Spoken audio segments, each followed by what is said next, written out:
پاکستان کا مجموعی قرض اور لائبلٹیز بڑھ کر 60,000 ارب روپے یعنی 60 ٹریلین روپیز ہو گئے ہیں، اور ہر گزرتے دن کے ساتھ اس میں اضافہ ہو رہا ہے۔ ہر آنے والی حکومت گزشتہ حکومت سے زیادہ قرض لیتی ہے۔ آج آپ کو بتائیں گے کہ پیپلز پارٹی نے اپنے 5 سالہ ٹینیور میں کتنا قرض لیا تھا، اس کی نسبت نون لیگ نے کتنے ہزار ارب روپے زیادہ قرض لیا، اور پھر پی ٹی آئی نے تمام ریکارڈ توڑتے ہوئے کتنا قرض لیا، اور موجودہ اتحادی حکومت پی ٹی آئی کے 3.5 سالہ قرض کا ریکارڈ صرف 1 سال میں توڑنے جا رہی ہے۔ السلام علیکم ویورز، میں ہوں آپ کا میزبان عبد الرحمان۔ پاکستان کے اخراجات جس رفتار سے بڑھ رہے ہیں اس رفتار سے ہماری آمدن نہیں بڑھ رہی، اسی وجہ سے ہمارے اوپر قرضوں کا بوجھ بڑھتا چلا جا رہا ہے۔ لیٹسٹ فگر آئے ہیں، بہت دلخراش فگرز ہیں کہ پاکستان کے اوپر مجموعی قرض اور لائبلٹیز اب 60 ٹریلین روپیز ہو گئے ہیں۔ ان میں جو صرف قرض ہیں وہ 49.2 ٹریلین روپے یعنی 49,200 ارب روپے ہو گئے ہیں۔ یہ فگرز ہیں 30 جون سن 2022 تک کے، گزشتہ مالیت سال اب اینڈ ہوا تھا۔ تو اگر آپ کو بتائیں گزشتہ سال میں پاکستان نے 1 سال کے اندر 12 ٹریلین روپے قرض لیا ہے۔ جتنا قرض پاکستان پورے 5 سالوں میں لیا کرتا تھا اس سے زیادہ قرض ہم نے پچھلے 1 سال میں لیا ہے۔ 9 ماہ کے اندر پاکستان نے 7,300 ارب روپے قرض لیا، جبکہ بقیہ 3 ماہ جو اتحادی حکومت کے تھے اس میں 4,700 ارب روپے قرض لیا ہے، اور صرف جون کے 1 مہینے میں 3,100 ارب روپے کا ایڈیشن ہوا ہے، جو پاکستانی تاریخ میں کبھی نہیں ہوا۔ اتنا قرض جتنا ہم نے جون میں لیا ہے 1 سال میں بھی نہیں لیا کرتے تھے۔ میں آپ کو فگر سے ثابت کرتا ہوں۔ پیپلز پارٹی نے اپنے 5 سالہ ٹینیور میں 2008 سے 13 ٹوٹل جو قرض لیا وہ تھا 8,000 ارب روپے کا۔ نون لیگ نے اپنے 5 سال دور میں 13 سے 18 10,000 ارب روپے قرض لیا۔ اس کا مطلب کیا ہے کہ پیپلز پارٹی نے اپنے 5 سالہ دور میں تقریباً ہر سال 1,500-1,600 ارب روپے قرضہ لیا، اور ہم نے جون سن 2022 میں کتنا قرضہ لیا؟ 3,100 ارب روپے، یعنی 1 ماہ کا قرض پیپلز پارٹی کے سابقہ دور کے 2 سالوں کے برابر ہے۔ پھر پی ٹی آئی کی باری آتی ہے۔ پی ٹی آئی نے اپنے 3 سال 7 ماہ کے اندر 19,500 ارب روپے قرضہ لیا، اور اس کے خلاف پریس کانفرنسز ہوئیں، اور میں یہ کہتے ہوئے کوئی شرمندگی محسوس نہیں کر رہا کہ پی ٹی آئی نے بھی حکومتی ناجائز قرضے کنٹرول کرنے میں کوئی خاص قدم نہیں اٹھایا۔ ان تمام الزامات کی بیس پر ان کو ہٹایا گیا، اتحادی حکومت آئی تو انہوں نے کیا چاند چاہا ہے؟ 3 ماہ میں 4,700 ارب روپے کا قرض لے لیا ہے۔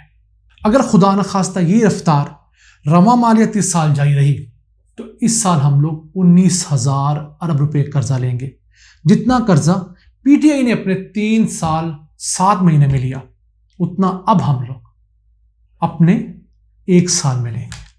اب اس بڑھتے ہوئے قرض کی چند وجوہات آپ سے ڈسکس کر لیتے ہیں۔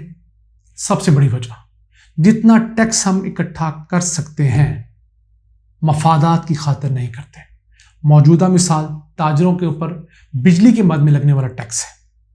جہالت یہ کی گئی کہ ہر تاجر کے اوپر ٹیکس لگا دیا گیا، خواہ وہ بیچارہ 50 یونٹ بجلی کا استعمال کرتا ہے، تو شور ایسا پڑا کہ ان کو بڑے تاجروں کو بھی معاف کرنا پڑا۔ بڑے تاجر جو ہیں، جو خود ٹیکس چور ہیں، جن کے اوپر اصل ٹیکس بنتا ہے، وہ ٹیکس چوری کا بہانہ کس طرح لے کر آتے ہیں؟ چھوٹے بیچارے غریب تاجروں کے بیس پر۔ تو اس وقت ان کو عقل نہیں آئی کہ آپ فیصلہ کریں کہ جو تاجر 150 یونٹ سے اوپر بجلی استعمال کرتا ہے اس پر ٹیکس لگے گا۔ کوئی معقول بات ہوتی، مناسب ٹیکس، اور جو تاجر 1000 یونٹ سے بجلی استعمال کرتا ہے اس پر ٹکا کے ٹیکس لگائیں۔ جب تک وہ انکم ٹیکس ریٹرن فائل کر کے فائلر نہیں بن جاتا تب تک اس کے اوپر ٹیکس لگنا چاہیے تھا، لیکن کیا ہوا؟ چھوٹے بیچارے تاجروں کو رگڑا گیا، ان کو انہوں نے، بڑے تاجروں نے اپنے بلی کا بکرا بنایا، اور تمام کا تمام 45 ارب روپے کا ٹیکس مریم نواز کے ایک ٹویٹ پر معاف کر دیا گیا۔ کیوں؟ نون لیگ کا بڑا ووٹ بینک تاجر اور یہ امپورٹر حضرات ہیں۔ اس کے بعد پاکستان میں امیروں کو 2,800 ارب روپے کی